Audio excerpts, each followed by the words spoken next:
This is Dan Dix here reporting for Press for Truth with breaking news. We have a lot of information to cover today, beginning with yesterday's missile attacks that were launched from Iran into Iraq on U.S. bases. This, of course, was done in retaliation for the assassination of their top general, Qasem Soleimani. And many people are now suggesting that the Iranians, in fact, gave the Iraqis warning about this attack. The Iraqis warned the Americans about this attack, and all of them were able to get out of harm's way just in the nick of time, resulting in 0 casualties.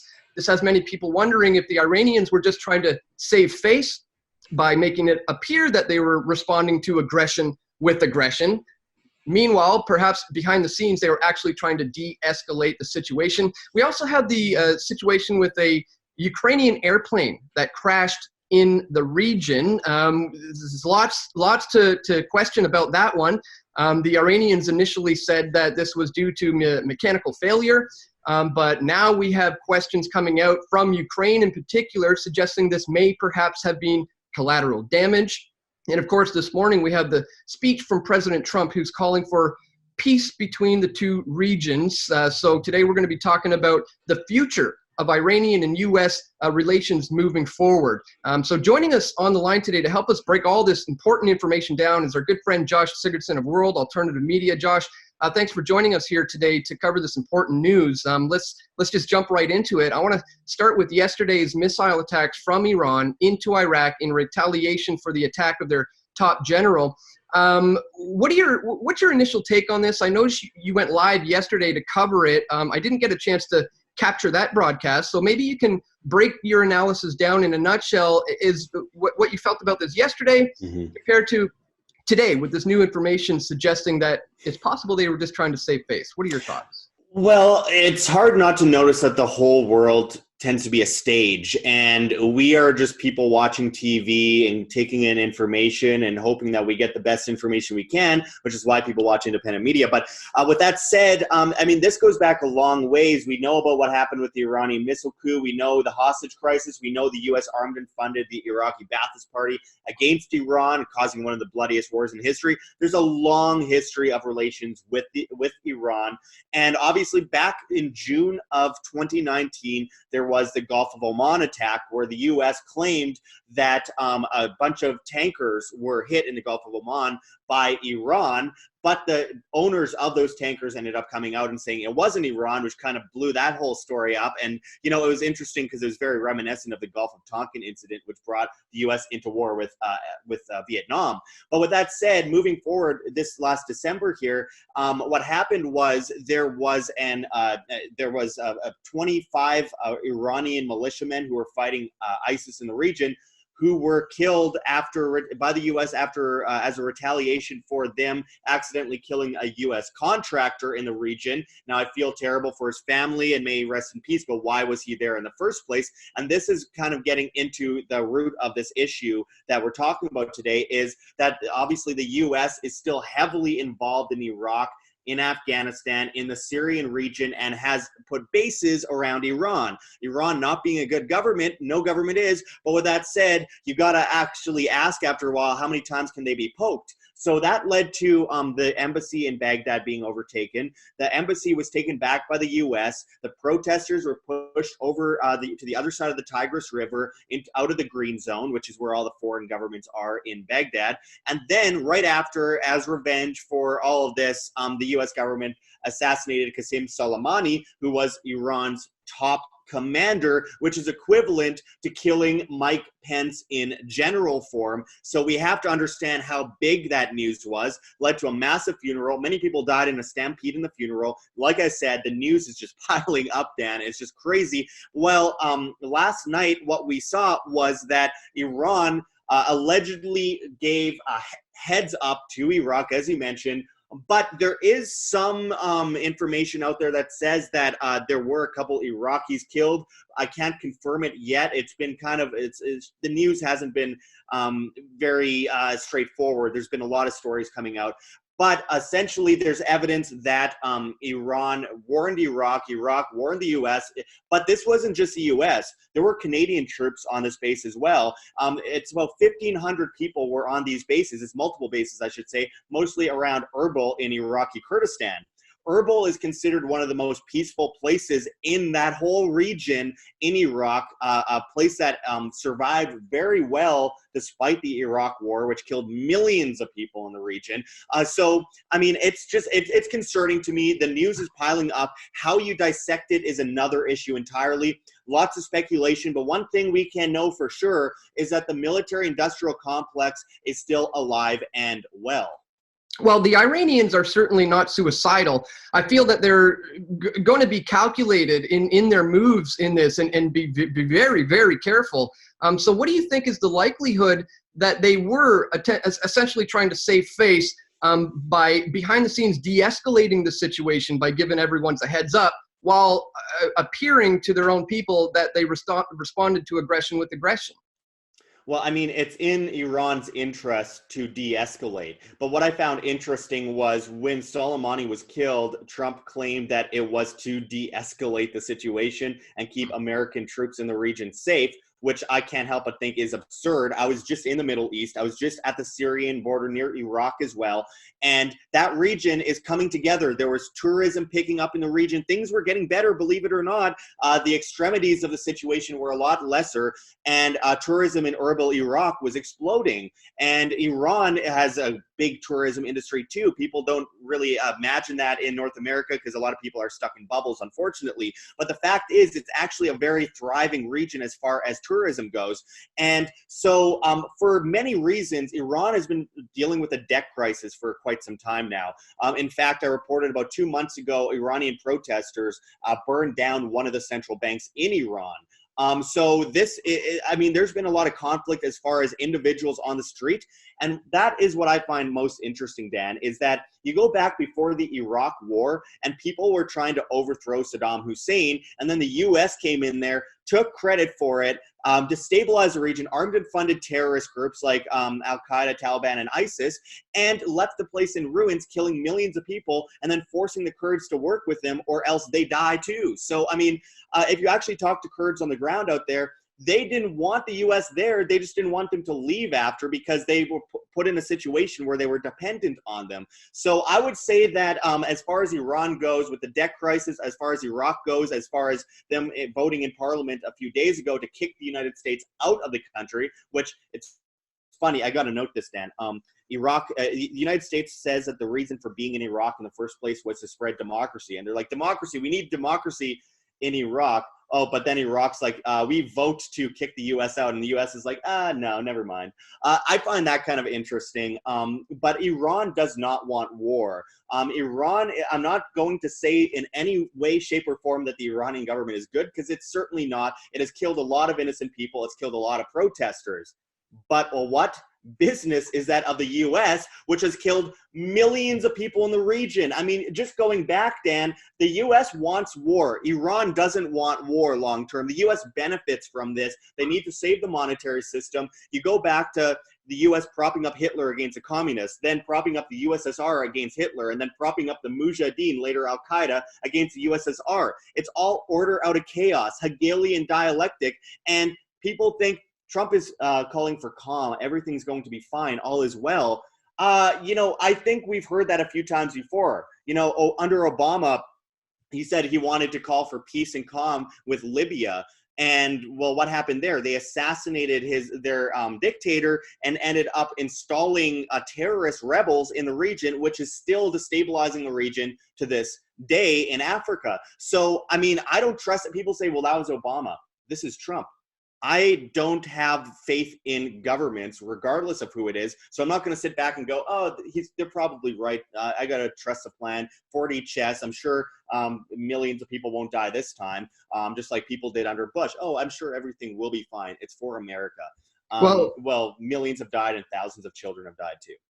Yeah, well, I mean, you know, yeah, you know that as well as I do. And really, just when you thought that there couldn't be any more layers to this onion, we now have the situation with this downed Ukrainian airplane, which originally was said to have been a mechanical failure, but now even Ukraine itself is saying this is potential collateral damage.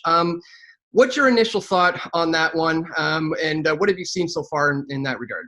Well, I was reporting live on World Alternative Media last night when the news broke of that, and initially it just looked like another plane crash. But as I've been looking into it and new things have been breaking, I have to quote the OPS group as the Independent went into the publisher said the OPS group, an aviation risk monitoring group, said we would recommend the starting assumption to be that this was a shoot down event similar to MH17 until there is clear evidence to the contrary, highlighting photos of the crash site, which they said show obvious projectile holes in the fuselage and wing section. So for quite some time, until actually just right before this interview, Dan, I was thinking it's more likely that this was just a plane crash, but now aviation experts are saying that it looks as though this plane was shot down. There's video that hasn't been independently confirmed, but there is video out there that shows what appears to be a plane getting shot down. It's not just a plane crashing off the runway as was originally reported.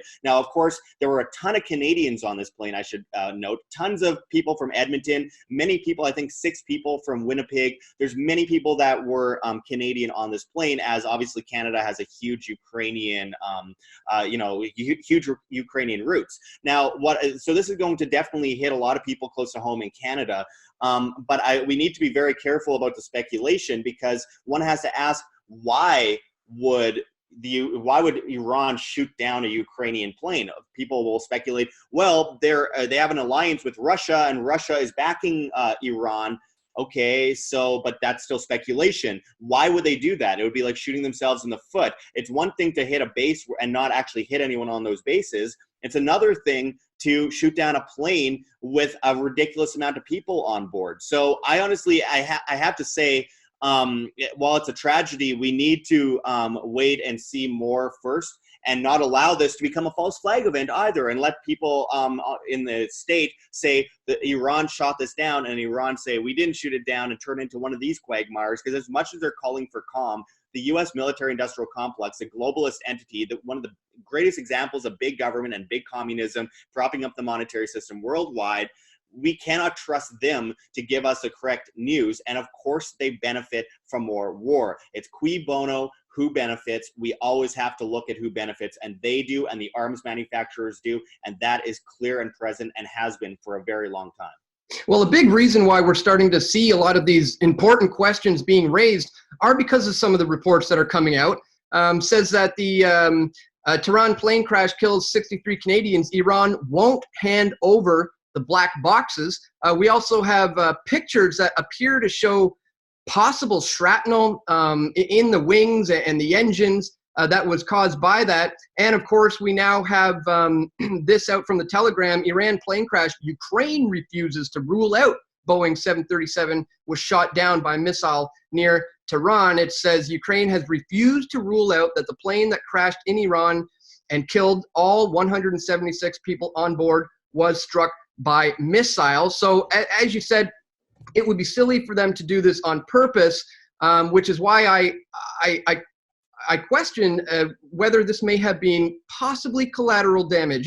Is it possible this was simply done by mistake? Perhaps they jumped a little too hastily because of everything that was going on. Perhaps Iranians' automatic defense systems were incorrectly triggered. What do you think are the possibilities that this was purely an accident? I mean, we have to remember, while the likelihood of a plane crashing is small, they still crash every day. There's countless plane crashes every day because there's ridiculous amounts of planes taken off every day, and the most likely time for a plane to crash is during takeoff or landing. And so that was my first thought when I heard about the story. As far as it being an accident, though, when there are aviation experts saying that it appears as though it was shot down. I mean, accidentally shot down by the Iranians. Oh, accidentally shot down. Okay, well, that's another issue. How do you accidentally shoot down an airplane? Like you see an airplane taking off from an international airport. The Tehran airport gets a ton of traffic, and you think that it's a foreign plane literally just after taking off from the tarmac. I find that unlikely. But with that said, anything's possible. I just have a feeling that a lot of this is part of some kind of weird psychological game that they're playing as far as the news cycle goes, as far as the theater, the world stage as a theater, basically, because I feel like it perfectly plays into everything else we've been hearing lately. There's the impeachment situation with Ukraine and that probe and everything, and issues with collusion with Ukraine that's coming up in the media all the time, which followed, interestingly, collusion with Russia, which makes no sense because they both are enemies of each other.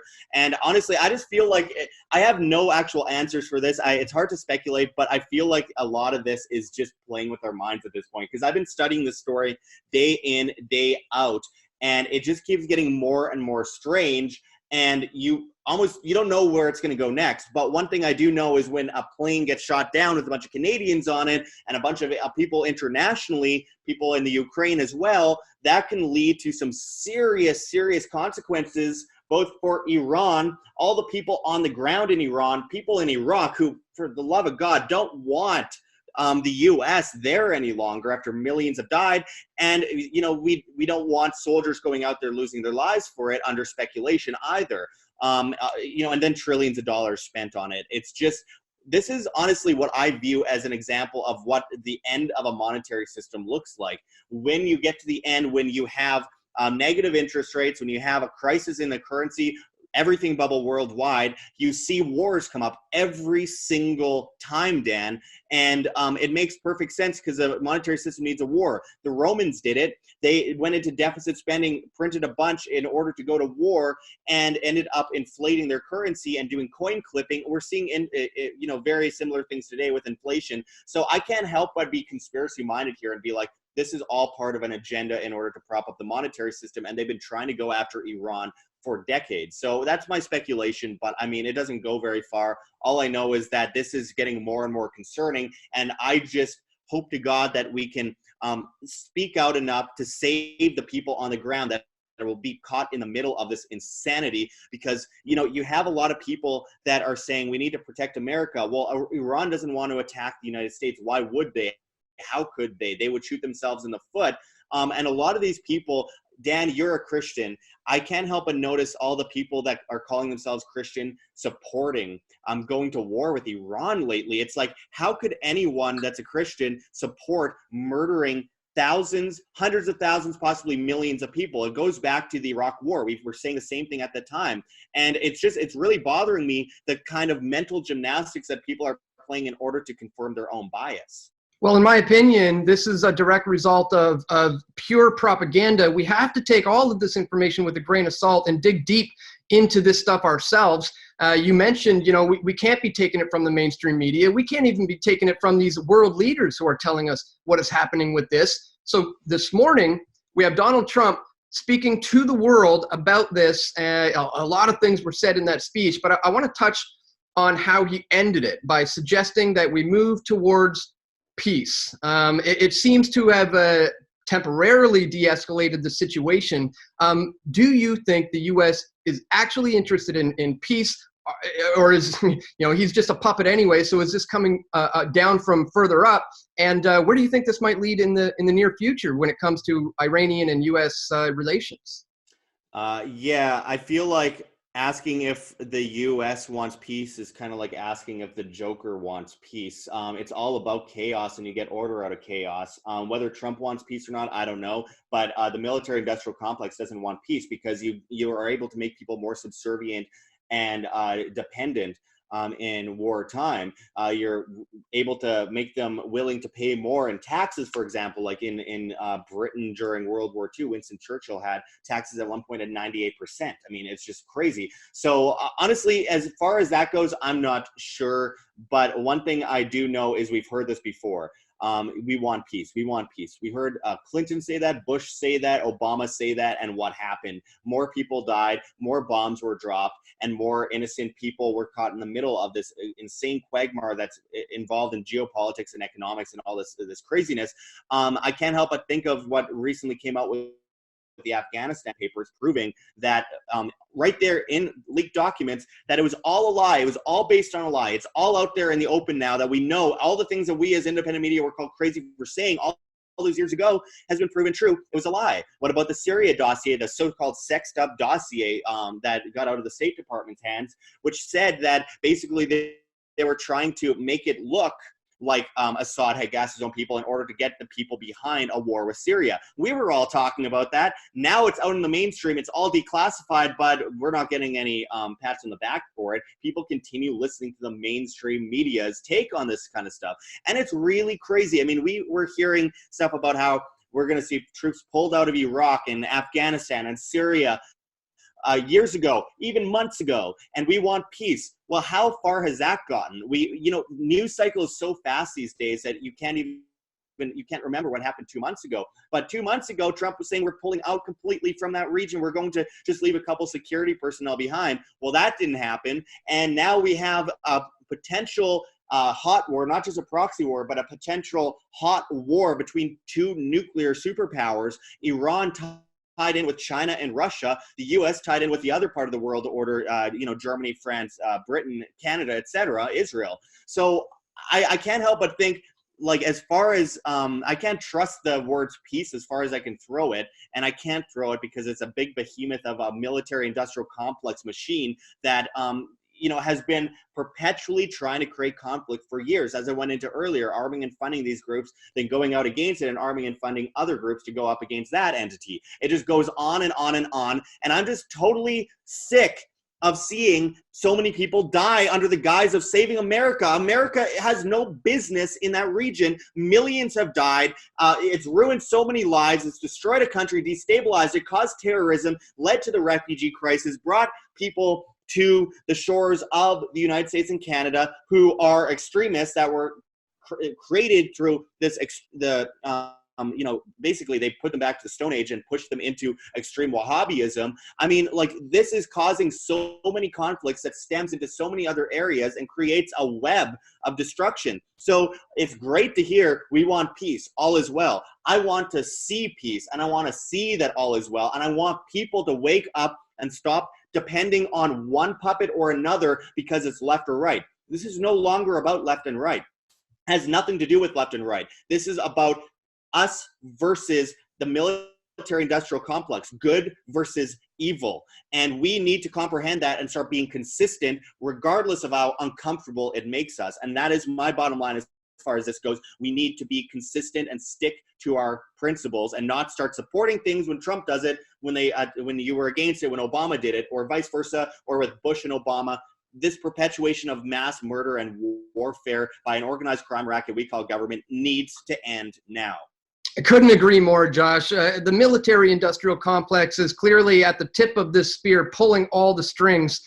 Whether or not Donald Trump wants peace or not is kind of irrelevant because he doesn't really have much of a say in the matter. This is coming down on orders from on high. And as you said, the military-industrial complex is not interested in peace. So I also don't think that this is going to be completely resolved anytime soon, but it just seems that there has been a temporary de-escalation. So I'm sure you are going to continue to cover this as it continues to unfold. New information is coming out by the minute. So where can let people know if they haven't subscribed to your channel yet, where they can do that so they can stay up with you on all this latest information in regards to this. Oh, yeah, you guys can find me at World Alternative Media on YouTube, and more importantly, at Josh Sigurdson, as well as at Wham, at float.app, flote.app, because at this moment we are all being demonetized and censored, and it comes at perfect timing as they're trying to push another world war, or the continuation of one anyway. So you can find me there. I really hope people go and subscribe. BitChute as well, World Alternative Media. We need to start shifting over because there is a war on information, and we must win for the sake of not just ourselves and the spread of this information, but the future of humanity depends on free, truthful, honest information and not being lured into more wars of mass destruction. Well said, Josh. We really need the viewers to have our backs moving forward. We're seeing the misinformation, the propaganda, the spin campaign coming from the mainstream media. The revolution will not be YouTubed, as your t-shirt says. So I agree 100%. And that's why we need the support from you, the viewers, moving forward, guys. You got to take the information with a grain of salt from everyone, including myself and Josh. but at least we're giving you the alternative information that you're not getting from the mainstream.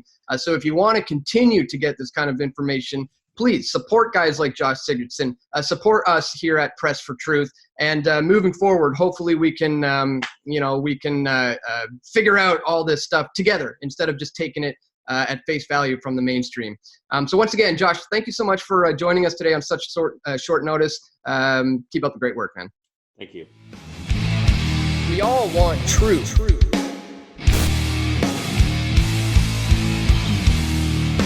The truth will set you free.